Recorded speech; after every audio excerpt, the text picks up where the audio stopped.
Howdy, y'all. This is Proverbs 7 in the ALV for November 7th, 2023.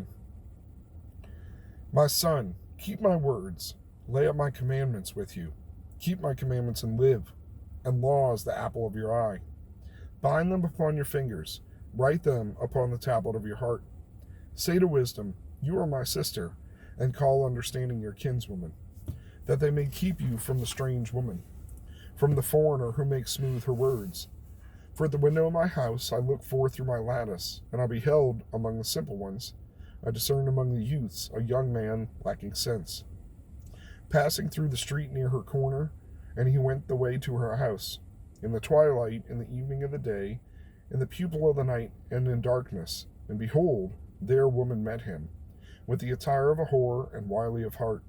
She's clamorous and willful. Her feet do not abide in her house. Now she is in the streets, now in the broad places, and lies in wait at every corner. So she caught him and kissed him. She hardened her face and said to him, Sacrifices of peace and offerings are with me. This day I paid my vows. Therefore I came forth to meet you, diligently to seek your face, and I found you. I've spread my couch with carpets of tapestry, with striped cloths of the yarns of Egypt. I perfumed my bed with myrrh, aloes, and cinnamon. Come, let us take our fill of love until the morning. Let us solace ourselves with loves. For the man is not at home. He's gone on a long journey. He's taken a bag of money with him. He will come home at the full moon. With her much fair speech she causes him to yield. With the flattering of her lips she forces him along. He goes after her suddenly, as an ox goes to the slaughter. As a hart prances into a collar, till an arrow strikes through its liver. As a bird hastes to the snare, and does not know that it's for its life. And now, sons, hearken to me, and attend to the words of my mouth. Let not your heart decline to her ways. Go not astray in her paths. For she has cast down many wounded. Yea, all her slain are a mighty host. Her house is the way to Sheol, going down to the chambers of death.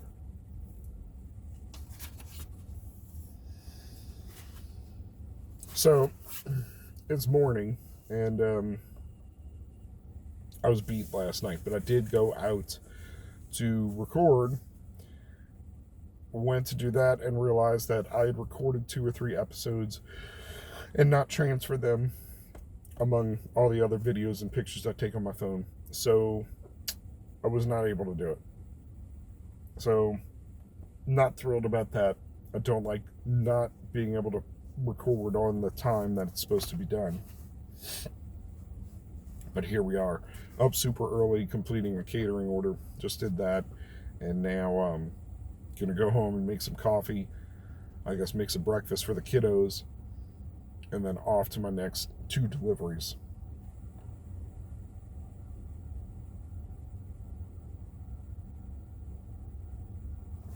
So, once again, Solomon trying to say, yo, listen to me. Listen to my words.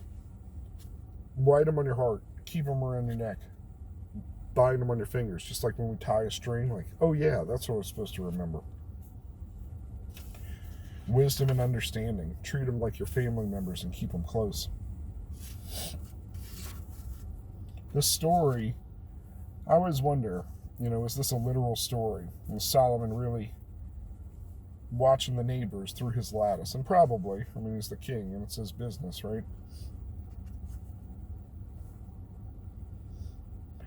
But it's almost like he's seen this happen more than once. He knows this woman and what she's up to. He's seen it play out before.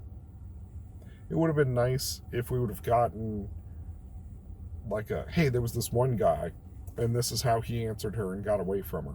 I think that would be good, right? To show, this is how best to deal with this situation. But a warning is just as good, right? Don't do all these things. It's one thing that this lady's out seeking a lover. It's another in that she's married, right? And an adulteress. Worse. Not another thing, but worse, right? And this poor kid, so he's going along for a good time, but he's got to deal with whatever ramifications come from it. Because if Solomon knows about this chick, the whole neighborhood knows about this chick. So all it's going to take is, somebody telling the guy when he gets home to inflame him.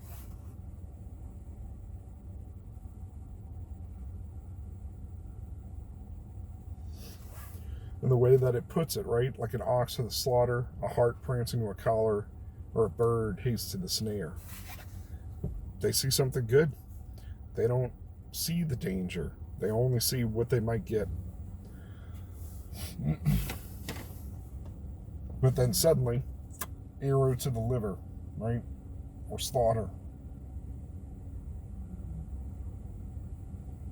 She has cast down many wounded.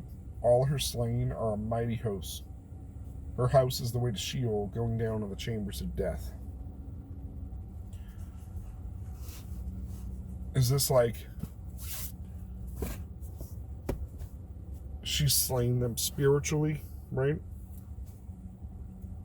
Is this like she knows her husband will kill this kid, but it's no consequence? It's almost like a game, right? Like, oh, babe, I didn't mean for you to find out. No, don't hurt him.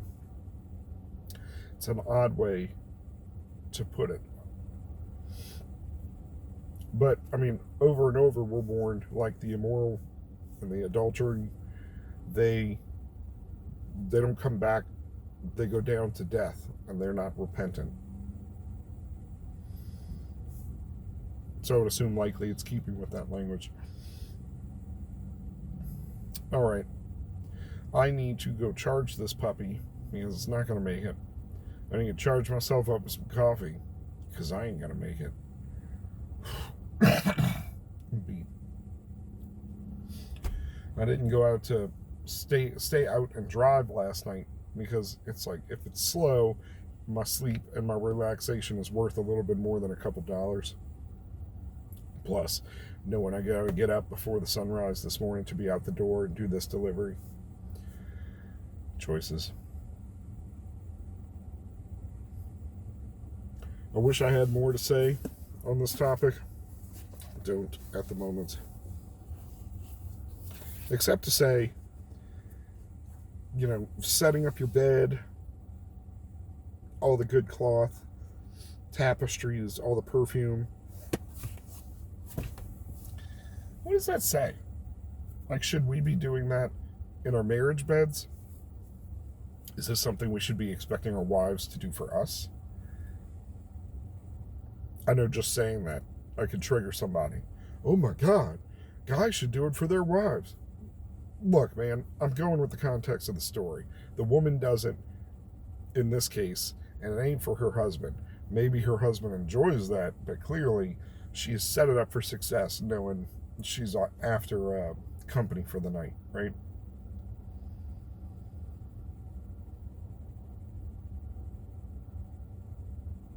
But there's something to be said about using our best stuff and not holding it back. Pardon me. Maybe I'm reaching, but I recently spoke to the kiddo about this. I have a lot of sketchbooks and books and journals that I've barely used. And it's like that anxiety. I'm one of the sticker kids, right? I collect stickers because I didn't want to put them on the wrong thing and lose the sticker or ruin the thing, or then I won't have that sticker. Can you relate? Like, if you can relate. A lot of other people are the opposite. Things are meant to be used. Use the stickers. Now, late in life, I'm trying to deal with this where it's like, man, for instance, I've had the sketchbook that my mom gave me for 20 years. Very few pages done or used because that was my nice sketchbook and I didn't want to do, less than good drawings in the nice thing. But that's just how it is. That's how life works, contact with the pavement, just doing it. So I'm trying to tell my kid the things that I've learned like that. Like, use your best stuff, man. Don't wait.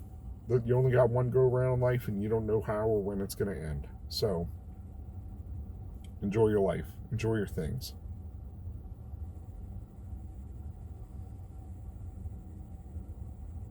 So yesterday, the 7th, issue 1 passed in Ohio, which I think it's safe to say that I am pro-choice and anti-abortion.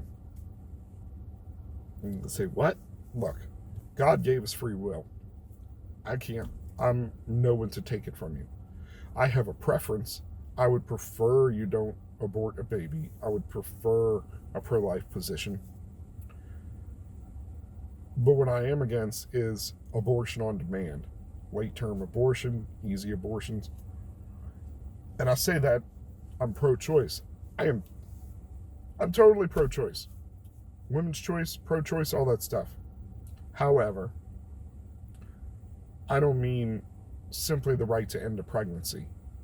There's a whole bunch of choices that lead up to, whoops, I'm pregnant, that lead up to, now what do I do about it? We have choices, right? Your choice of getting yourself up, making your bed nice, doing all the things we see in the story, going out and finding somebody for company, doing the deed, and then, oh, I got pregnant. Who knew? Choice. You have a choice. You had a choice before you got pregnant. The choice was that led you to get pregnant. But in any case, it passed. And there's blanket language of any